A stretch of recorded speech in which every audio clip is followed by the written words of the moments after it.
Hi hello all welcome to my channel all in one CK vlogs. ఈరోజు బెండకాయ fry చేస్తున్నాను. ఎలా చేశానో చూసేయండి గైస్. ముందుగా కడాయి తీసుకొని ఆయిల్ పోసుకొని ఆయిల్ బాగా హీట్ అయ్యాక ఆవాలు, జీలకర్ర, శనగపప్పు వేసి బాగా ఫ్రై చేసుకోవాలి. తర్వాత కొంచెం తెల్లుల్లి, కొంచెం కరివేపాకు, కొంచెం ఎండుమిర్చి, కొంచెం ఉల్లిపాయలు, ఒక పచ్చిమిర్చి, ఉప్పు, పసుపు వేసి బాగా ఫ్రై చేసుకోవాలి. ఫ్రై చేసుకున్నాను. తర్వాత కొంచెం బెండకాయ ముక్కలు వేసి బాగా కలుపుకోవాలి. ఎప్పుడు కూడా బెండకాయ ఫ్రై చేసినప్పుడు మూత పెట్టకూడదు. మూత పెట్టకపోతే జిగురుగా అవ్వకుండా బాగా వస్తుంది, డ్రైగా వస్తుంది కర్రీ. ఇది గుర్తుపట్టుకోండి గైస్.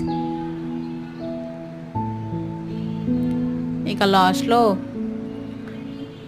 కారం వేసి ఆపేసాను. ఈ వీడియో కానీ నచ్చితే like, share, subscribe. Bye guys.